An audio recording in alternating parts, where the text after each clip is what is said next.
Hello, good morning, good afternoon, good evening. I've just been listening to a video that has been taking the rounds by Dr.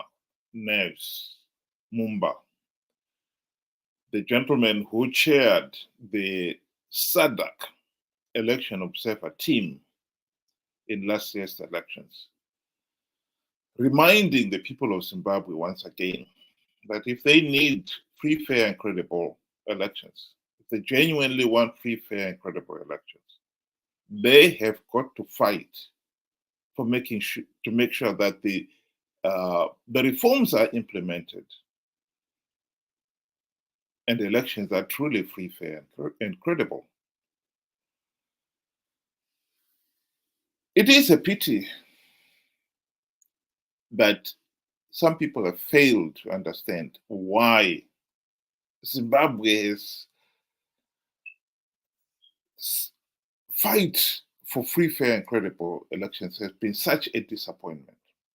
The truth of the matter is, the people of Zimbabwe themselves have failed to accept that they've sent the wrong messenger. Since the late 1990s, the people of Zimbabwe have made a concerted effort to get reforms implemented so that we've got free, fair, and credible elections. They realize that Zanu PF would never be removed from office as long as the regime retained the power to rig the elections. They also realized that Zanu PF was never going to reform itself, and hence the decision that they should elect an opposition whose primary purpose would be to implement the democratic reforms. Morgan Changira and company launched their part on the wave of that sentiment. And they even called their part the Movement for Democratic Change. MDC was launched in 1999.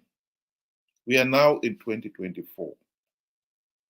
You've got to ask yourself, why is it that we've not made any progress towards making sure that we've got free, fair, and credible elections? If you look at last year's election, Zanu PF blatantly rigged those elections.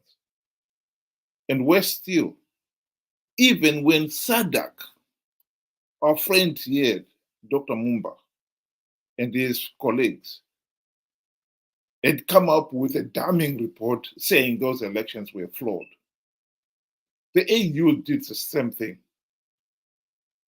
And yet the opposition is the one that was drumming up, encouraging people of Zimbabwe to participate in those flawed elections. When it appeared that the people may hesitate in participating in these flawed elections without even something as basic as a verified voters roll, Chamisa went into overdrive. He was telling the nation that he had plugged all the vote rigging loopholes. Triple C was going to win big. That has been the contradiction.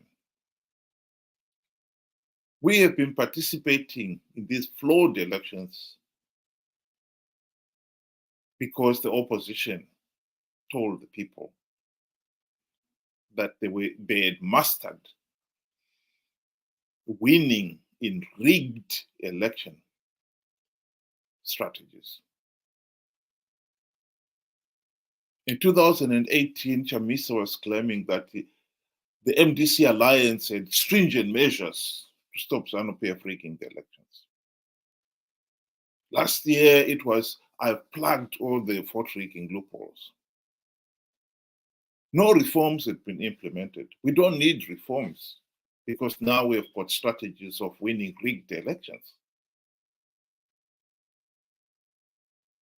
Why has there been a contradiction here? The reason for it is the opposition, when they were first came forward for the elections, they appreciated the need for democratic change. But when they got into power during the 2008 to 2013 GNU, Government of National Unity, when they had the golden opportunity to implement those reforms, Mugabe bribed them, offered the ministerial cars, BMWs, Mercedes-Benz,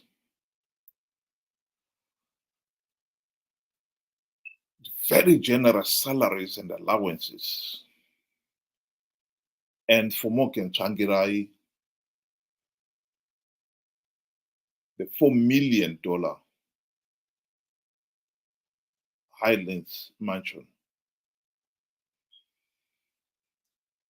And when our friends were enjoying the comfort of the ministerial cars, when you look through the window, the rose-tinted glasses of a ministerial car, the world does look different. They were not in any hurry to implement any reform. Indeed, they forgot about the reforms completely.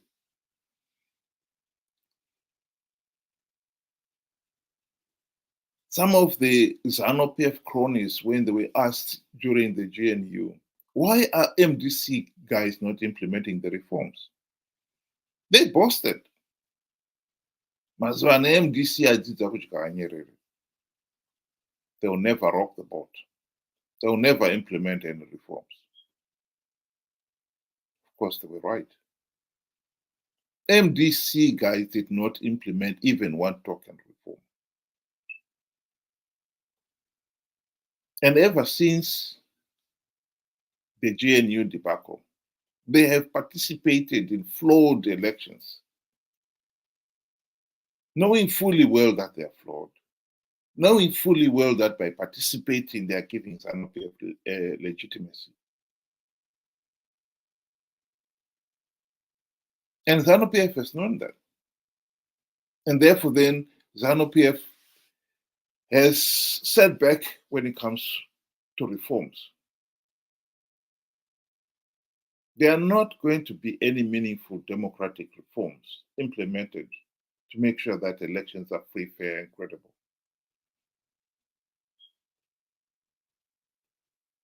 Of course, Dr. Mumba is absolutely spot on. We need those reforms. We cannot keep on participating in flawed elections that are so flawed that you already know the winner. It is impossible to win an election in which Zanu PF has absolute total control of the voters' roll. A group of young men, Team Pachelu, did a wonderful job in Zimbabwe, run up to the 2023 elections. They used their computer expertise to analyze the voters' roll that they could lay their hands on. They found there were so many unbelievable changes, errors that did not make any sense at all. They found in some cases in a house with maybe 2 bedrooms, there were 20 registered voters staying in the same house. They found some cases where a couple would find themselves in a situation where the husband is to vote in a polling station, A, and the wife in another polling station, B. On what basis was that done? They didn't ask for these changes. In some cases, you'll find that the two polling stations are not even in the same constituency. And indeed, some of the voters found their names missing completely from the voters' roll. The 2023 election was flawed. The opposition knew that. It's not as if they didn't know it. They knew it.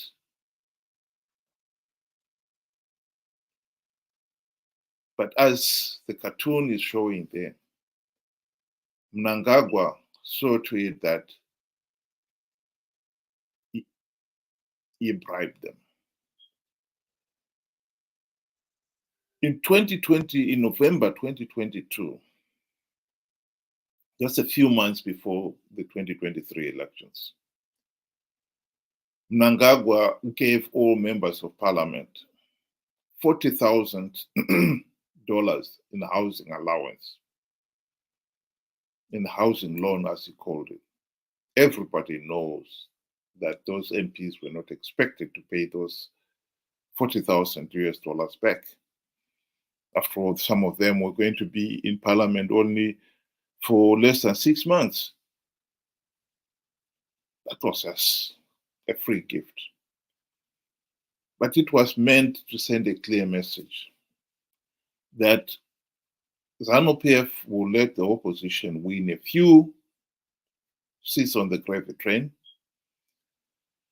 and those who win it will collect the US 40,000 housing loan. They will also get $60,000 to buy a new car.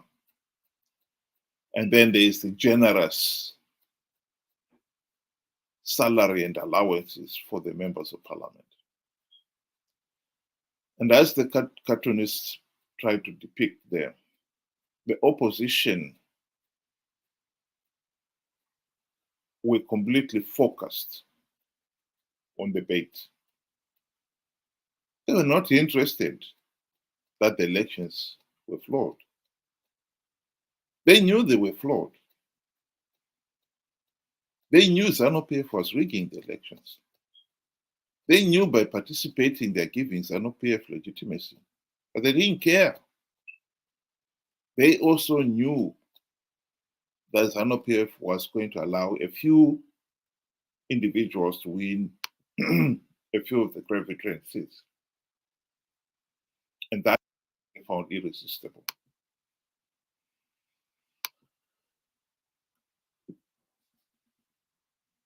The ordinary Zimbabweans, their biggest failing has been that they have failed to acknowledge that the opposition have sold out. It is unbelievable that it is now 24 years since the launch of the MDC in 1999. And in all that period, the MDC have failed to implement even one token democratic reform. Not even one token reform. They've been participating in these flawed elections, promising that the opposition would win big before the election. And soon after the election, they are the first ones to acknowledge the elections were rigged. What is amazing here is that the ordinary Zimbabweans themselves have failed to realize that the opposition has been running with a povo hare and yet hunting with the Zanu PF hounds in broad daylight.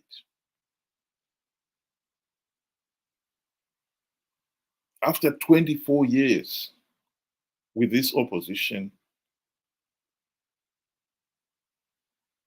having absolutely nothing to show for it, common sense would dictate that people would be saying, well, okay, we should have an alternative opposition, but they haven't. The ease with which the opposition have conned the people of Zimbabwe into believing that they don't need to implement the reforms. They don't need free, fair, and credible elections because the opposition have now devised of winning rigged elections.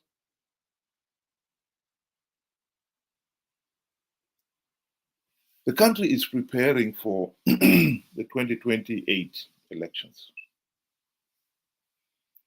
And when you consider that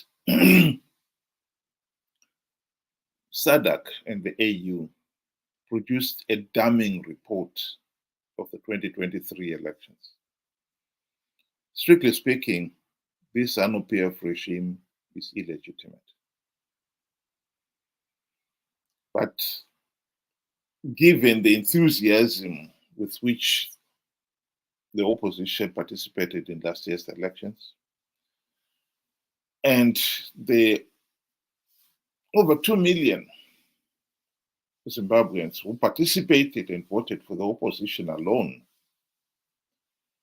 I think SADC, while it is true that there are some SADC leaders who wanted the Zanu PF to be denied legitimacy, I think there were other SADC leaders there who did not want that to happen. And they carried the day.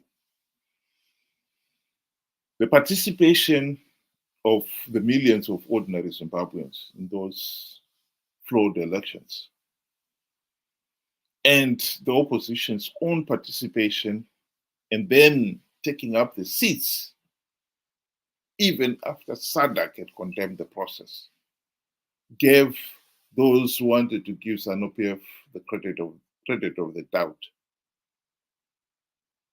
have the day.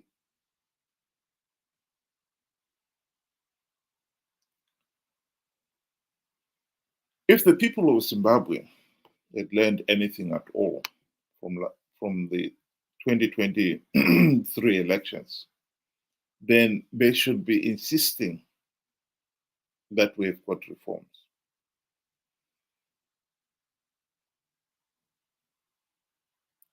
And this insistence should not only be insisting on Zanu PF that Zanu PF should implement reforms, but the opposition itself should be insisting on reforms before the elections. The truth of the matter is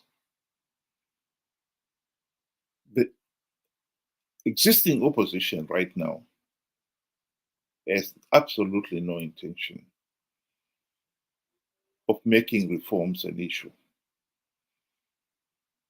The best we can expect from them is for them to pay lip service, the usual lip service, calling for reforms now, and as we get towards the election, participate in those elections without even one token reform implemented, because they cannot resist the bait that Zanu PF is offering.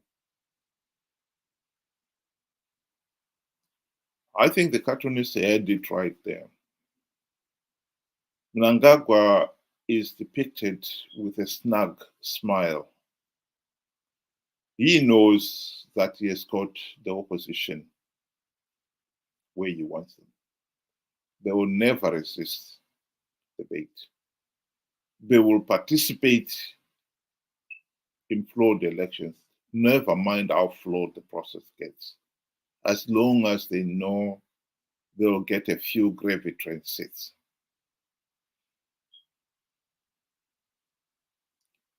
It is disappointing that even some of the more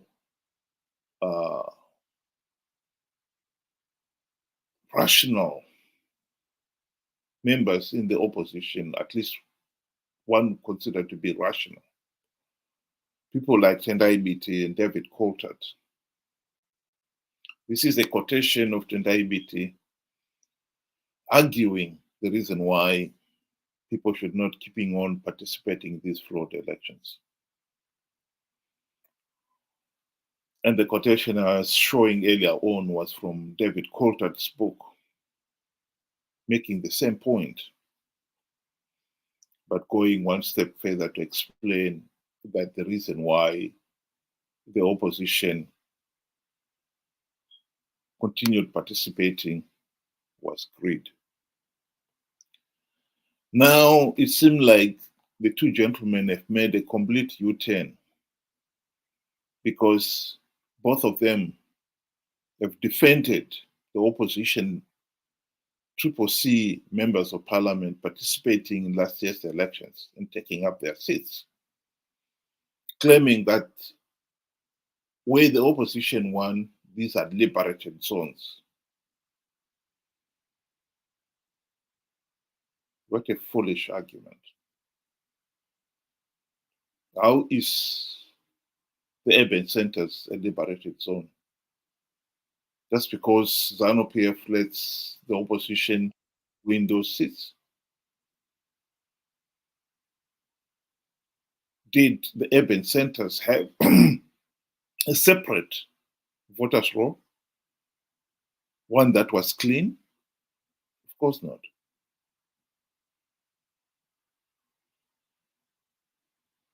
The whole country did not have a verified voters roll. That includes the urban cities.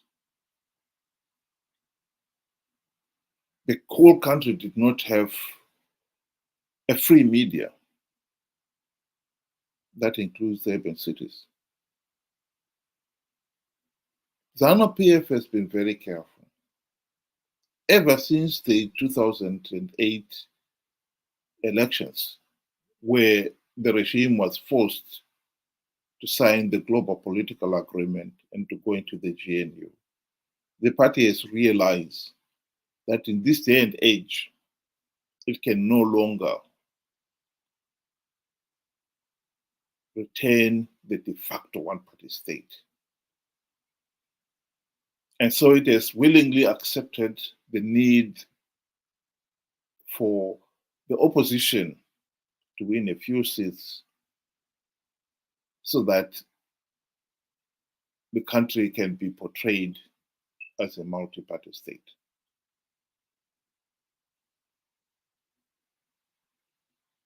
Zanu PF has been fishing. They know they've got the opposition hooked. The opposition did not implement even one democratic reform when they had the golden chance to do so during the GNU, because they were bribed. The opposition has been participating in these flawed elections, pretending that they could win. They've devised ways of winning rigged elections, because they were after the few gravitran seats that the regime has been offering. The disappointment here is that the electorate have been slow in realizing what is going on here.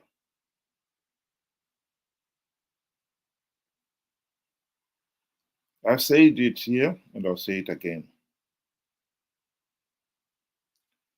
MDC have been Zanu PF Team B in all but name.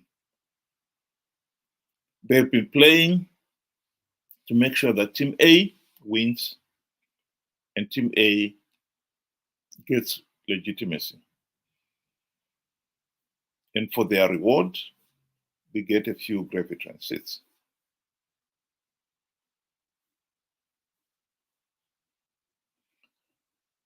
Some people will ask, and they have been asked several times, what is the way forward? The way forward is very simple.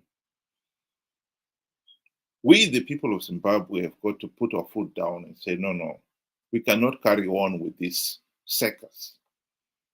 We want free, fair, and credible elections. Refusing to participate in flawed elections is the way forward. If the people of Zimbabwe had not participated in their millions in last year's elections, SADC's damning report would have been carried, it would have been impossible for the SADC leaders to ignore it. But because the people participated, they were gullible enough to believe Chamisa's lies that he has plugged all the loopholes, the vote rigging loopholes, gave those SADC leaders who wanted to ignore, who did not want to deny Zanu PF legitimacy, to do so.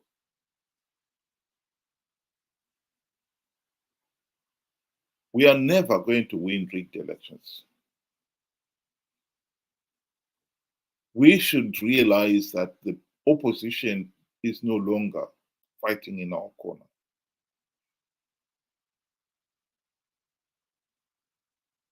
After 24 years, without even a one token reform to show for their effort, that should be obvious to everyone. We need to learn. I'll just conclude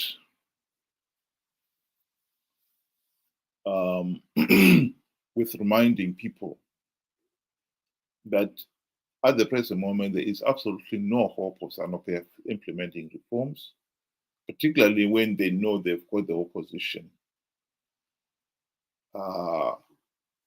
They've caught the opposition, they've swallowed the hook,